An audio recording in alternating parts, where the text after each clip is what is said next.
Good afternoon, everybody. We're going to get started with the presentation today, which today, or for this one, is going to be how to post an event on RobotEvents. So my name is Dan Troy. I'm the RSM out of Pennsylvania, New York, and Delmarva. I see there are a few of you in here that I know. Joining me today will be Diana Foltz. Say hi, Diana. Introduce yourself.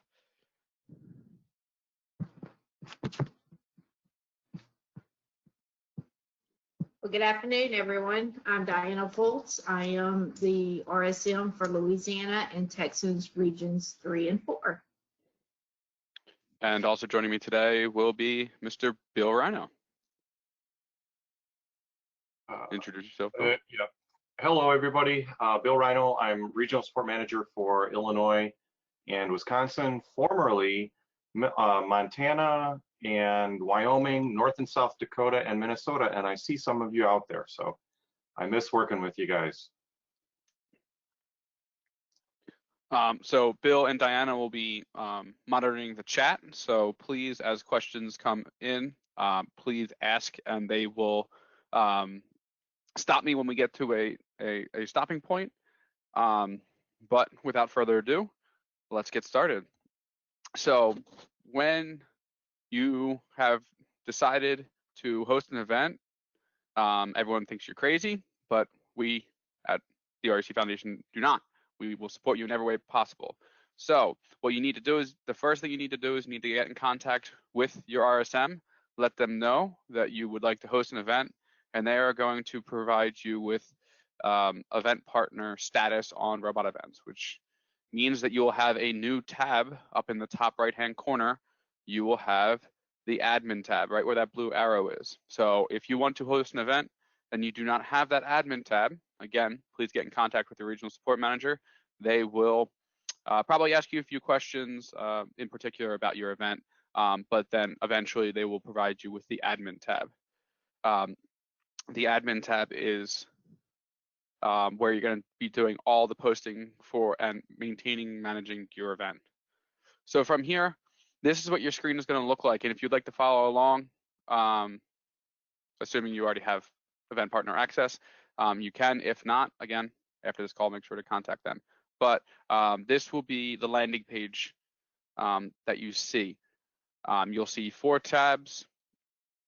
For this presentation, what we're going to do is we're going to click on the events tab because we're going to see and create an event. So after you click on the events tab, you will see a landing screen that is like this. So this is how you would check to see what events are in your area. Comparing your event to other local events is always a brilliant idea. It will help you get a lot of really good information. But in the top right corner, where the lovely blue arrow is, you'll see the green button that says New Event. From after you click that button, you will see a landing page similar to this that will ask you what program you are looking to create an event for. So as of right now, these are the events that you can potentially host. There will obviously be more to come, especially with AI and AMC, and the REC Foundation is an ever-evolving group, but for just make sure that you select the correct one. So VexIQ, VRC, VexU, and then the TSA competitions. But in this case, we will be focusing on VRC. So I used last year in order to do this. So we are playing Tower Takeover. The next question it's going to ask you after you select a program is, are you going to be hosting a tournament or are you going to be hosting a league? So the quick answer of what the difference between the two is a tournament happens on a single day, whereas a league event is a group of days where there'll be more than one competition that will lead to a finals match. So tournaments are all one day. League are spread out over a few weekends, and it's all the same teams If you have any questions about the difference between tournaments and leagues, please get in contact with the original support manager, who will be able to explain it much better than I can right now, because I just have to continue on. So from here, the next page that you'll see after you select tournament is you'll start to get into actually the information that you need to start to fill out for the event itself. So you'll start to see information like release date and registration date, and like when registration will open, when registration will close.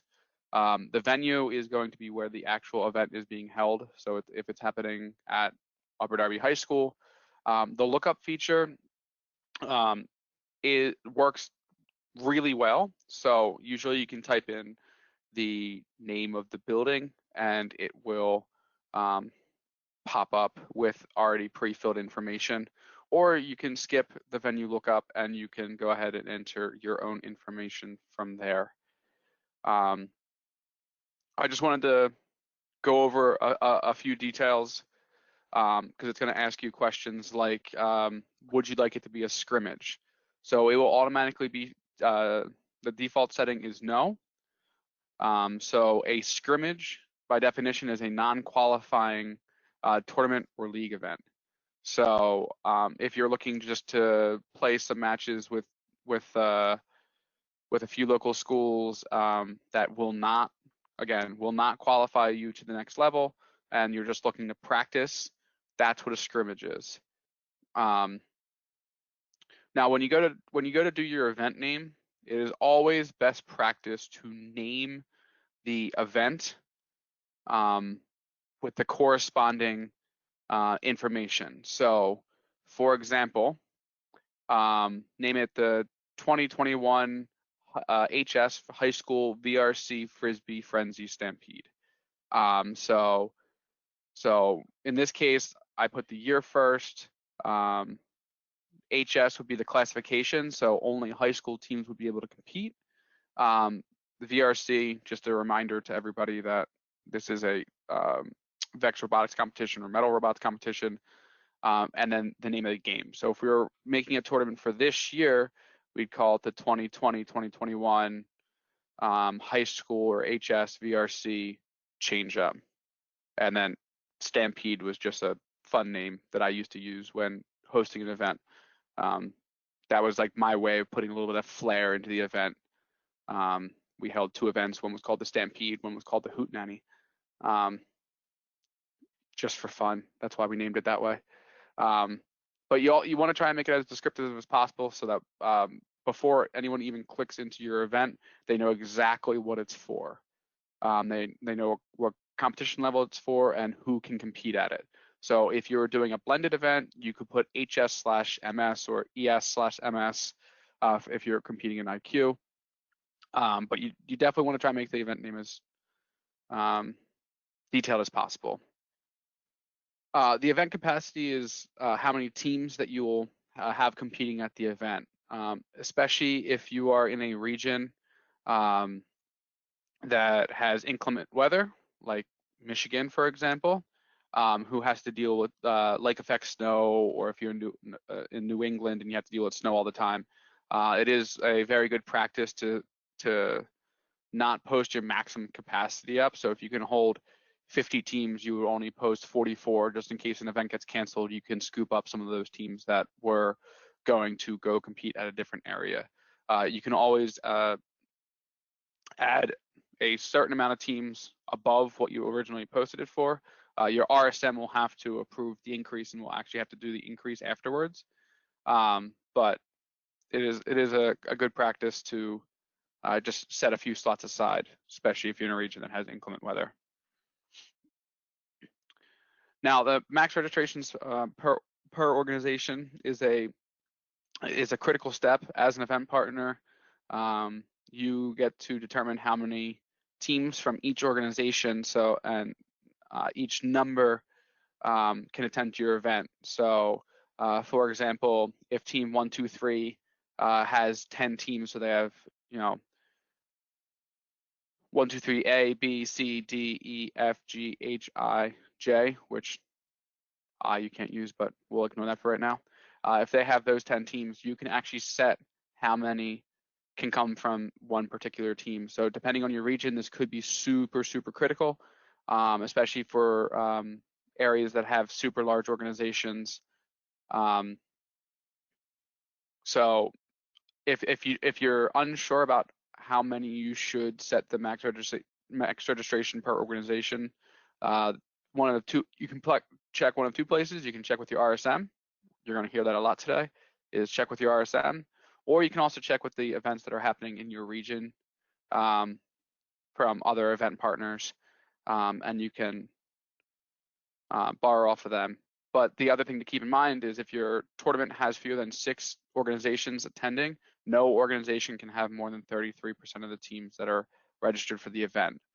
And that is one of the ways to make sure that one organization does not have more than 33%, is you limit how many teams can come from a particular organization.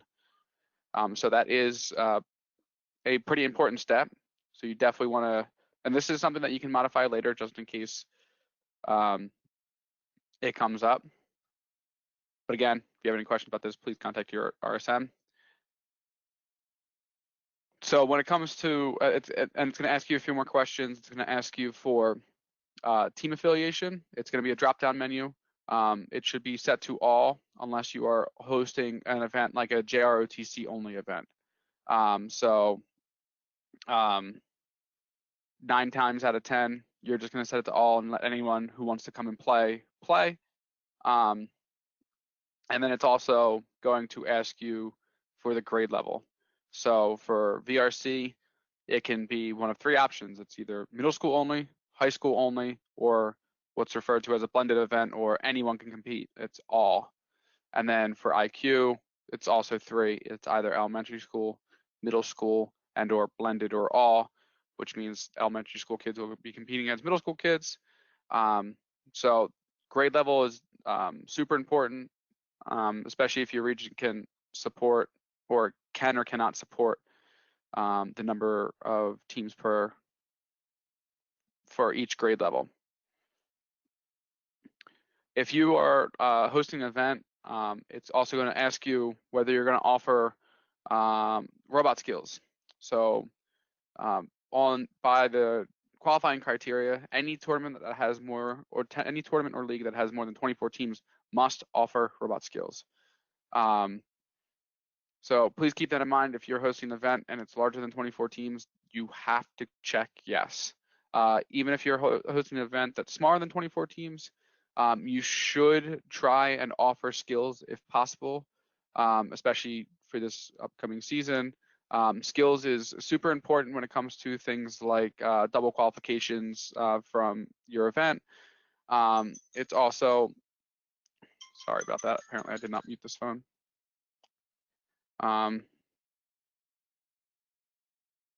It is super critical for the double qualifications from your event. So let's just say excellence. The person who won excellence also won the tournament, and both of those were qualifying spots to the next level. That next spot would come from the highest from the skills list at that event. So even if you are hosting an event that is smaller than 24 teams, you should still try and offer robot skills. But this should always be yes if it is bigger than 24. If it is not, your RSM will tell you that if you don't offer skills, it won't be a qualifying event, usually. Some of the other drop-down menus will ask you for VRC events. It will ask you what VexNet communication. You will always select VexNet. There's no other option. You will always just select VexNet. For the event dates, this is very critical because everyone needs to know when to show up to your event. So for a one-day event, your start and end dates will be the same exact day. But if you're hosting a multi-day event, you have to make sure that you set up the start and end dates correctly. So again, for 90% of events, the start and end dates will be the same. And if you are hosting a league, you are going to you're going to be selecting start and end dates for each individual event that will be happening. It's not the start and end of the league, the entire league series. It's the start and end date of each league event leading up to your championship and including your championship or the finals of that league series. So please keep that in mind. If you're running a league, you have to create the individual days with a start and end date.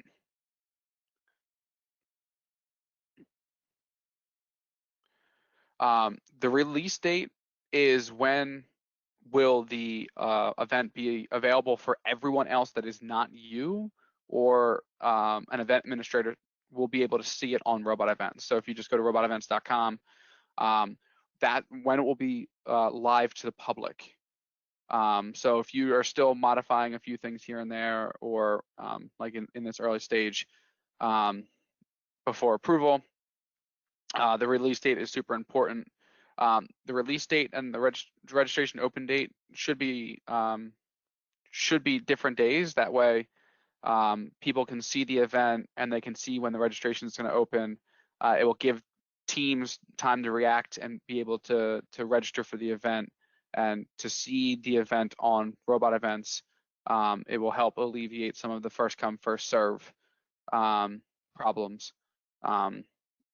And then the registration closes. A good practice for this is to close it at least the Wednesday before, if you're hosting a Saturday event, the Wednesday before your Saturday event. That way it will give you as an event partner time to confirm with any of the teams or to start to print out signage and everything. So a good practice is to close registration the Wednesday before your event, assuming it's a Saturday. If you're hosting on something like a Friday or a Sunday, obviously you can choose whatever day, but you want to give yourself a little bit of time to make sure you as the EP have time to adjust for anything that's coming your way. And I'm going to take this moment real quick and see if there are any questions. So Bill or Diana, do we have any questions going on so far?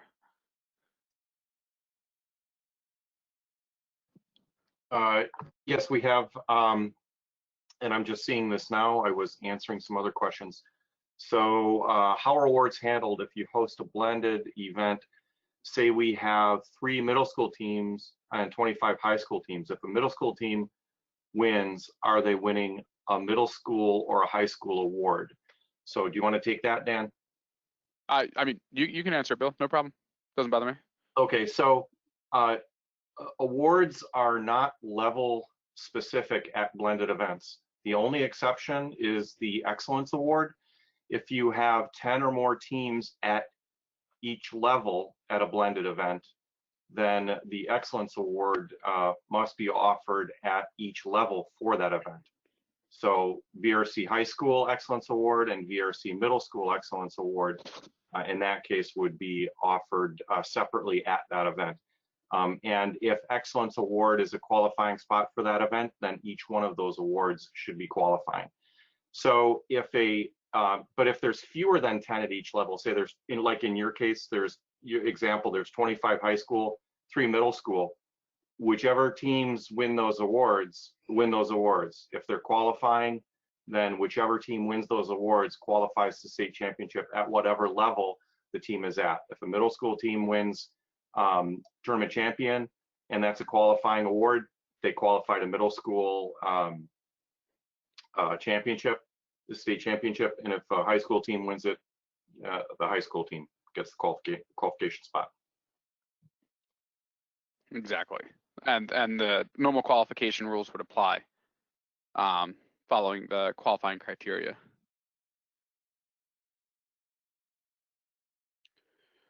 So after you filled out all that lovely information, and I assume that's the only question, Bill, which is why I'm moving on. After you fill out all that lovely information, this will be the landing screen that you will be dropped on. So you will see that you have a red banner that says that you have not finished filling out the event.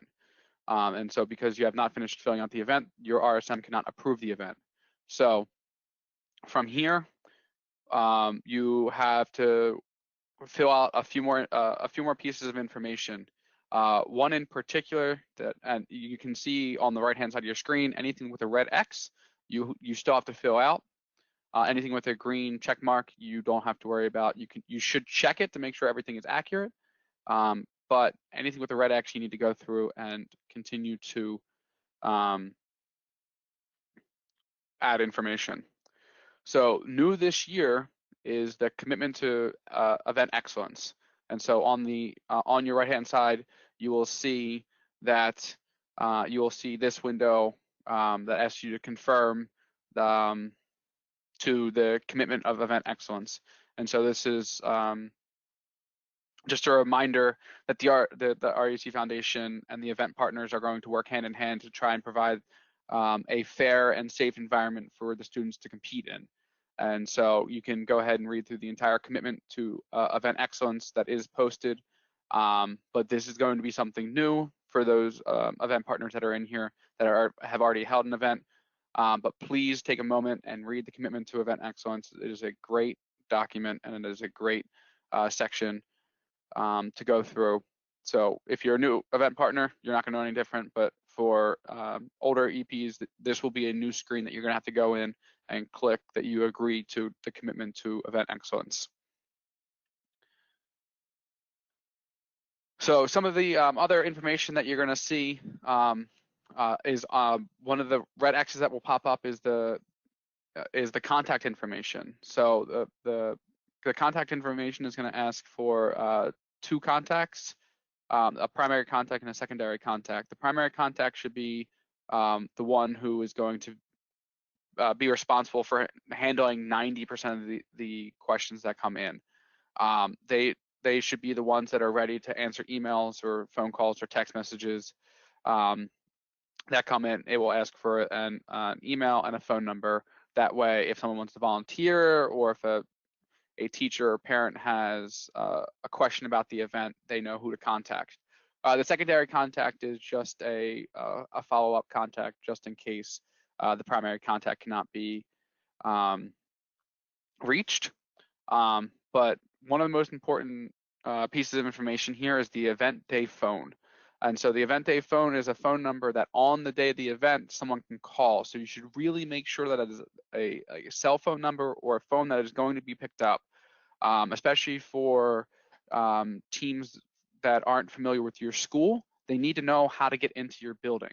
And so if they get lost on your campus, or if they get lost in general, this would be the number that they call and be like, hey, we're on our way, we got held up by snow, or hey, we're looking at door 34, what door do we need to go to?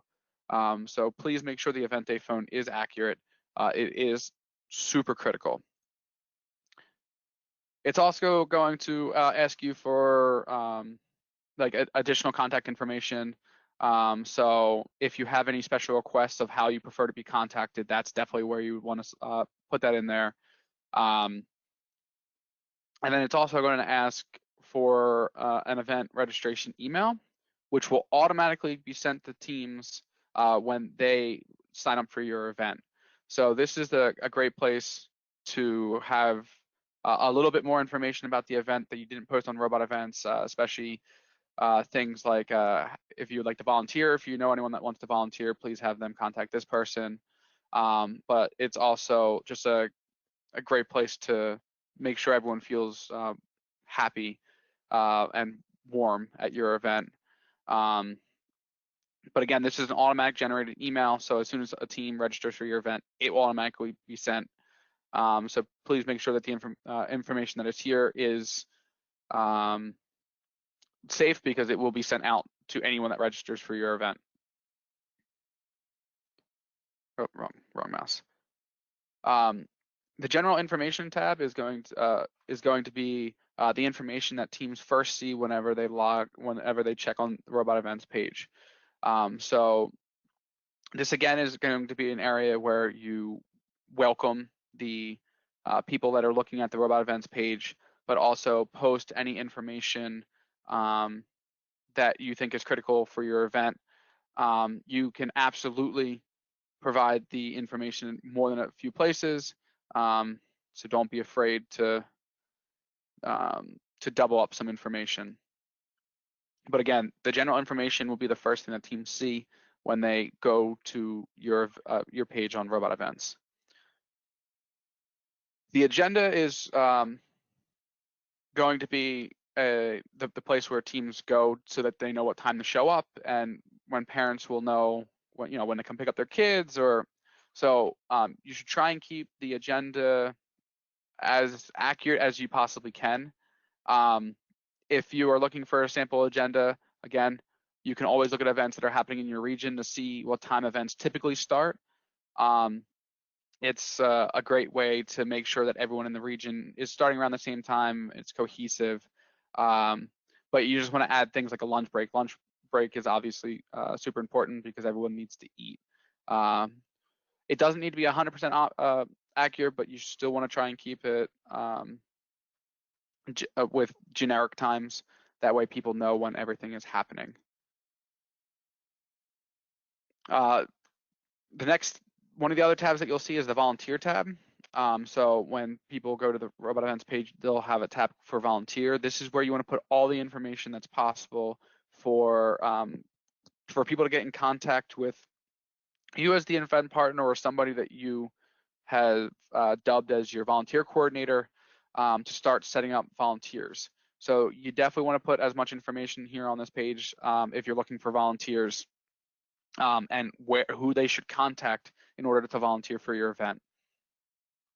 The emergency and bad weather policy, again, for anyone that has to deal with snow, New England, Michigan, even like Pennsylvania, New York.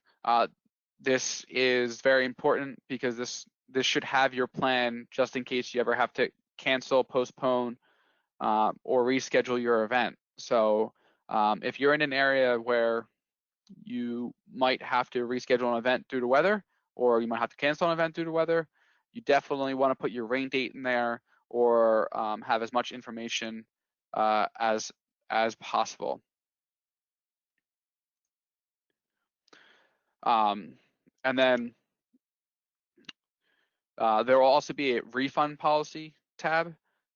If this is especially super important for teams that just don't show up to your event, or if your event gets, if something unforeseen happens, please make your refund policy as detailed as possible. There have been, depending on what sessions you jumped in on, there have been talks about refund policies, obviously due to COVID and everything. So if you ever have any questions about the refund policy or how it should be worded, please check with your regional support manager and we'll help you develop your refund policy.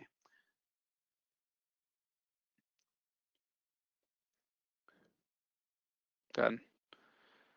And I'm glad I was here, because it is also recommended to indicate that the $5 RobotEvents fee will not be refunded, since those funds are automatically deducted from the check that will be coming to you as the event partner. So just remind teams about that if first signing up for your event and everything like that. But again, if you have questions about the refund policy, please check in with your regional support manager, who will help walk you through that. Travel options and webcast are two optional tabs. Webcast would be is where you would put your link to however you'd be webcasting. If you are webcasting, not a lot of events actually do a webcast, but it is a great way to get exposure for your event. And then travel is a great tab to put instructions on how to get to your venue space. So if you have a tricky school district, or if you have a tricky building, this is definitely the place you want to make sure that everyone knows and has clear instructions on how to get to your building. Or if there's a road closed in your area, this is how you would make sure that everyone knows what's going on. So even though it is optional, travel should definitely be one that you should fill out with as much detailed information as possible to help alleviate the pressures of getting phone calls day of asking, how do I get to the gym or space. It's also going to ask you for if you're going to hide the price. 9 times out of 10, you're not hiding the price because you want the teachers, mentors, and coaches to be able to see the price of the event. So you should usually select no. Again, if you have questions about that, please get in contact with the regional support manager. They'll help you out. It's also going to ask you if your event is free. If your event is free for something like a workshop or something along those lines, make sure you select yes, but also make sure that the price is actually set to 0. And then for the event registration pricing, the best place to check to see how much you should be charging for your event is robotevents.com, and check the prices of all the events that are happening in your area. If you set your price too high, no one is going to attend your event, or you're not going to attract as many as you should. And if you set your price too low, you might not get the money back for actually running the event itself. So just please make sure that you select your price appropriately. And if you can't determine a price for your event based on Robot Events, please get in contact with your regional support manager. We'll gladly help you figure out a price. A lot of times, especially in regions will come together and be like, all right, everyone, we're going to pay this amount of money for a tournament. And as we were just going over, robotevents.com, or for posting on robotevents.com, the REC Foundation takes $5 fee for every team that registers through robotevents.com for a particular event. So if you are hosting a 20-team event, and you're charging $75 per team that comes, you will get $5 deducted from that, so you'll get $70 per team. The REC Foundation keeps $5 of that to cover things like the website maintenance, processing fees, reporting, accounting, and just overall system maintenance and update. So just keep that in mind when you're posting events. $5 is held, but you'll get the rest of the money. Event partner payment address, again, is one of those tabs that you need to fill out. And this is super important if you would like to get paid.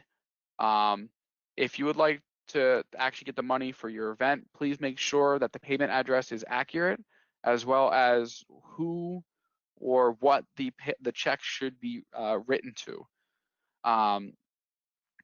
We don't want checks to get lost in the mail or delayed, so please make sure the pay to or order of check pay or the payment address is 100% accurate, so that there are no delays. Because if any of this information is inaccurate, there will be a delay in your check coming to you.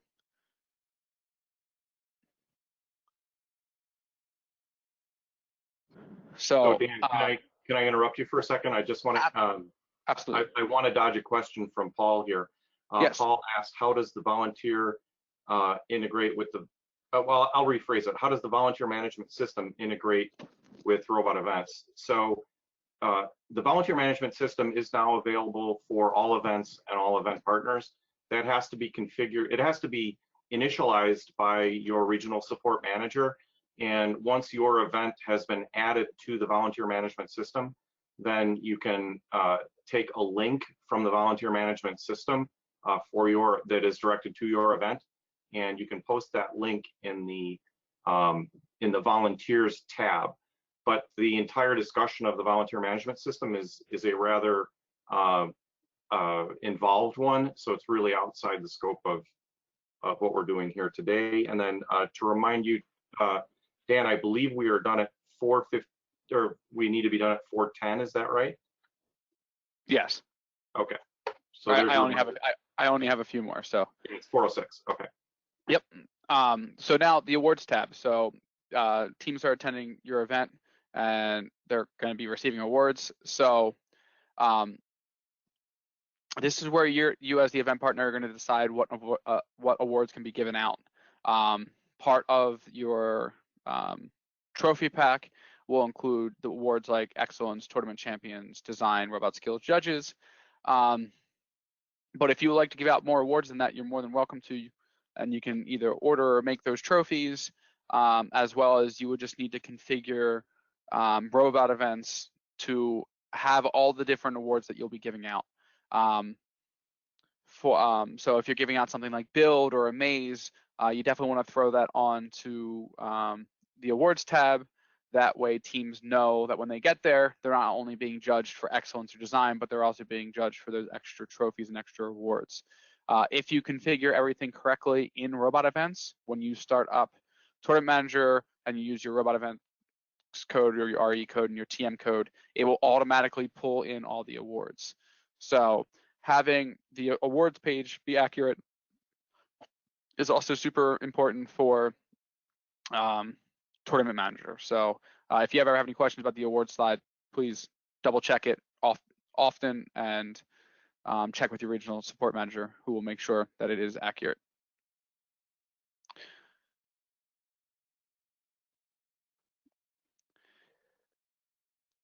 As I stated before, leagues are comprised of a series of league sessions or league events. So they're going to be usually held over a few weeks or even a few months.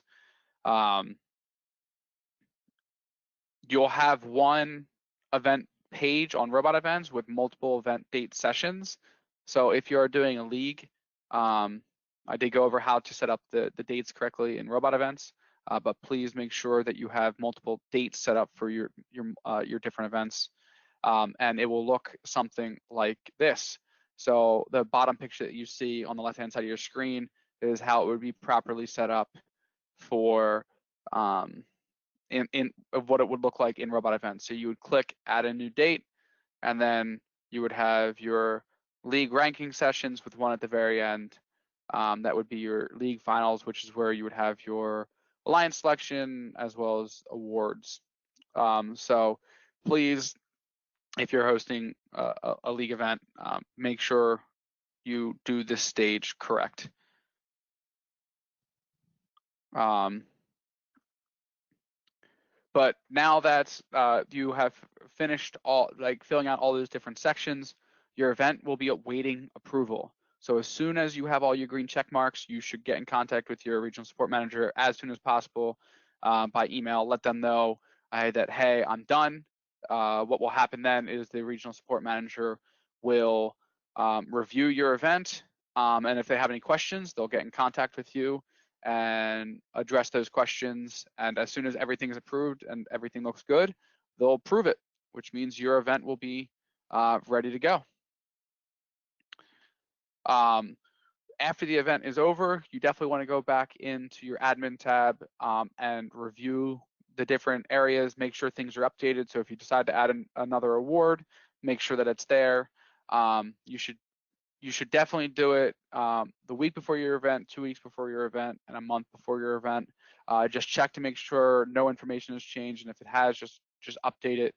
You're going to go back in under admin, your events, and you're going to select edit on your event, and you'll be able to edit any of the information that is there. So that is all the information that I have for right now.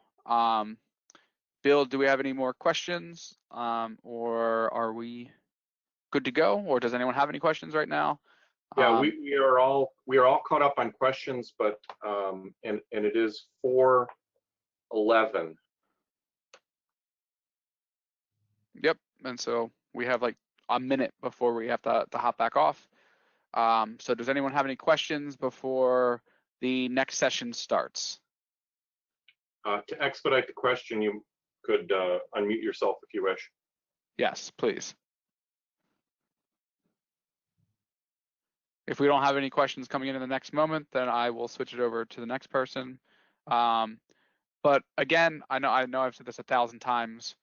During your event posting process, if you ever have any questions about the individual sections or segments, please get in contact with your regional support manager. They will gladly walk you through the areas that you're having issues with.